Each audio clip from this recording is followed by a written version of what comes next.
I'm going to start off this video with one question for you, and that is, would you play as the army of rats, the person that's going to be controlling the king, the queen, the prince, the entire army of rats, or are you going to rally up with all the humans and fight against the rats? Which team would you play as, rats or humans? For me, I would definitely choose the rats. Hello everyone, and welcome to today's preview of the Great Rat Wars. This is a game designed by Zach Law, Gavin Eastlack, and illustrated by Vince Marcelino. It is published by Bushwick Legends Gaming, who sponsored today's preview video. Now, this is a 3 to 5 player skirmish game where one person, as I mentioned earlier, is going to play as the army of rats, and everyone else is going to be teamed up together as the humans, trying to prevent said takeover. Here's how the game works. Humans and rats are racing to be the very first one to earn 4 victory points. Now, humans are going to get victory points by exploding dumpsters. That scores them 1 point. The other way they can score points is by killing a general rat, which will score them 2 victory points. Now, if humans are trying to kill the general rats and they're trying to explode dumpsters, and what do you think the rats are trying to do? Well, they are trying to kill humans. So that's how they're going to score victory points, and that's the only way they score.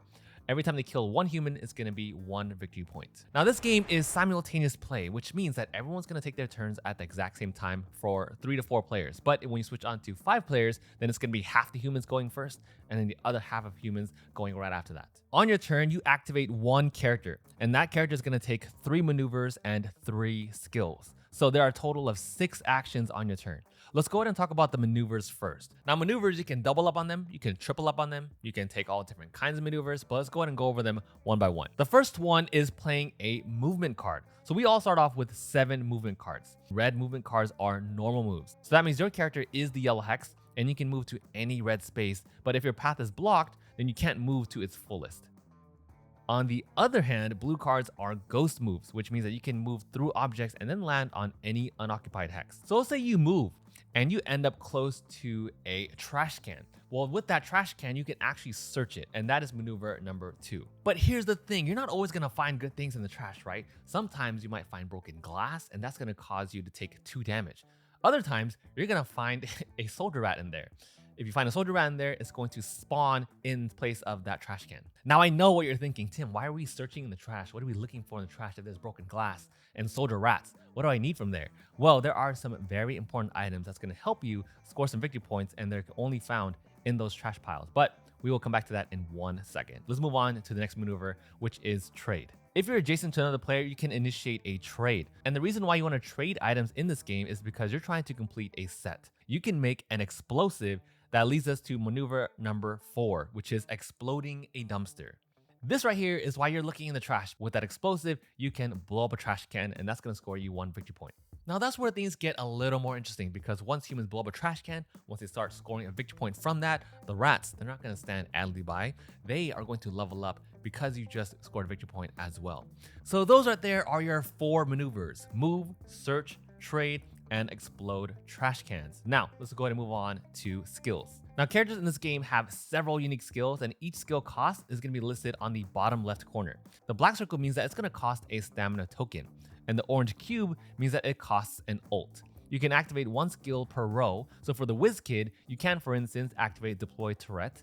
That's going to let her drop a turret, which then deals 2 damage within a range of 2. After that, she can activate Scan, that lets her draw 1 card for each trash within a range of 3. And then she can keep 2 of those items while removing those trash bins. So you can see that skills on the right are the ones that are unique, and the ones on the left are the ones that are more default that everyone has. Now, the 4th row is the ultimate row, and that's why it costs the most to use, but it does activate that character's super strong ability. Every character also has a reflexive ult, which means that in case a character's HP is about to drop to 0, this last stand will be a defensive ability that you can activate even when it's not your turn. So in summary, you have 6 actions on your turn. You're going to take 3 maneuvers, and then you're going to take 3 skills. After that, you're going to draw cards. You draw 2 more cards, which means that if you play 3 movement cards in your turn, your hand can potentially shrink throughout the game. So that's how the human team works. The player who is playing as the rat has a slightly different turn structure. First is the rat spawn phase, where a new soldier rat will spawn next to all dumpsters. Phase 2 is the rat activation phase, where they can choose to activate 1 general and all of their soldier rats. Let me say that one more time. They get to activate their entire army of soldier rats, every single one of them. The soldier rats actually have no stamina because they just have 2 abilities, and those get activated every turn. They only have 3 HP, and each time they take damage, one side from the standee is going to get removed. Now, please note that this is a prototype version of the game, so you'll see dice instead of a standee. Okay, now the crazier rats are the generals, and they have a very similar layout to the humans. They can also use 3 skills per turn, and they also have ultimate tokens. The difference here is that each time humans score victory points, general rats are going to unlock a brand new skill at level 1. They're going to go berserk at level 2, meaning that they can't be rooted or taunted. And then at level 3, their max HP is going to go up by 5, and they immediately will heal for 5 damage. Rats can also only use 1 movement card per turn, but they can use that 1 movement card on any rat on the board, even the inactive general rat.